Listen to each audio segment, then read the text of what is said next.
Let's hear the question from this very low-rated anchor at CB. Thank you, President Trump. Do you plan to ask President Bukele to help return the man who your administration says was mistakenly deported?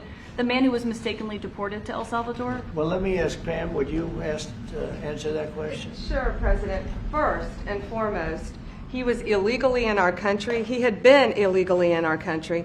And in 2019, two courts, an immigration court and an appellate immigration court, ruled that he was a member of MS-13 and he was illegally in our country. Right now, it was additional paperwork had needed to be done. That's up to El Salvador if they want to return him. That's not up to us. The Supreme Court ruled, President, that if, as El Salvador wants to return him, this is international matters, foreign affairs, if they wanted to return him, we would facilitate it, meaning provide a plane.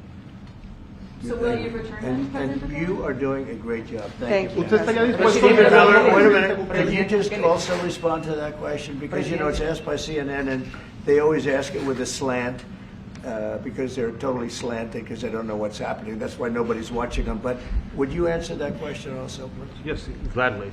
So, as Pam mentioned, there's an illegal alien from El Salvador. So, with respect to you, he's a citizen of El Salvador. So, it's very arrogant even for American media to suggest that we would even tell El Salvador how to handle their own citizens as a starting point. As two immigration courts found that he was a member of MS-13.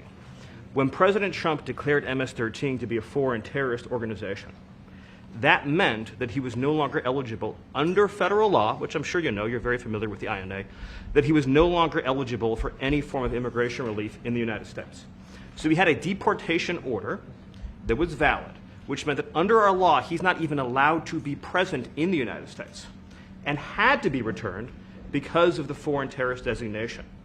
This issue was then, by a district court judge, completely inverted, and a district court judge tried to tell the administration that they had to kidnap a citizen of El Salvador and fly him back here.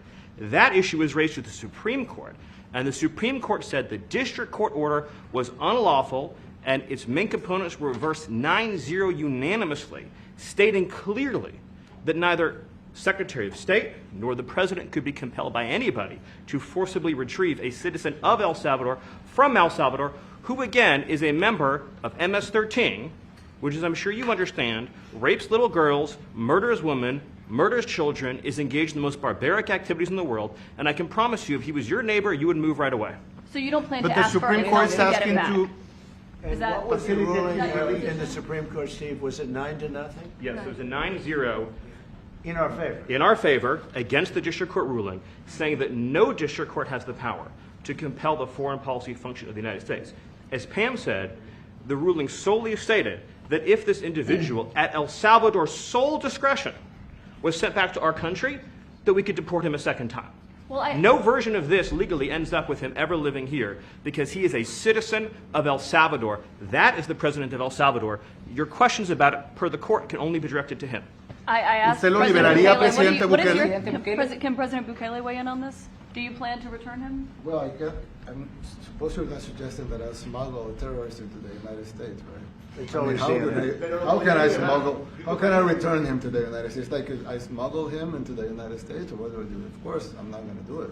It's like, I mean, the question is preposterous. How can I smuggle a terrorist into the United States? I don't have the power to return him to the United States. But you can release him inside El Salvador. Yeah, but I'm not releasing, I mean, we're not very fond of releasing terrorists into our country. I mean, we just turned the murder capital of the world into the safest country of the Western Hemisphere, and you want us to go back into the releasing criminals so we can go back to being the murder capital of the world? No, that's not going to happen.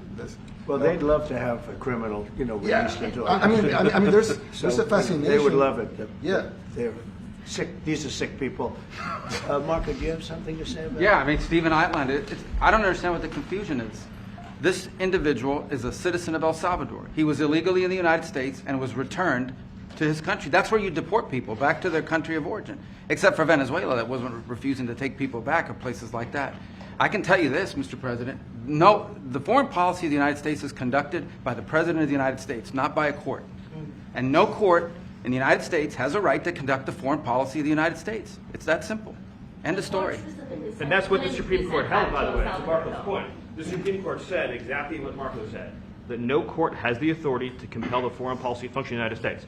We won a case 9-0, and people like CNN are portraying it as a loss, as usual, because they want foreign terrorists in the country who kidnap women and children. But President Trump, his policy is foreign terrorists that are here illegally get expelled from the country, which, by the way, is a 90-10 issue.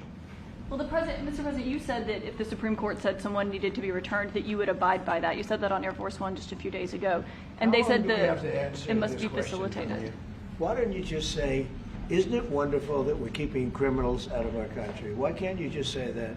Why do you go over and over? And that's why nobody watches you anymore. You know, you have no credibility. Please, go ahead. President Trump, thank you so much.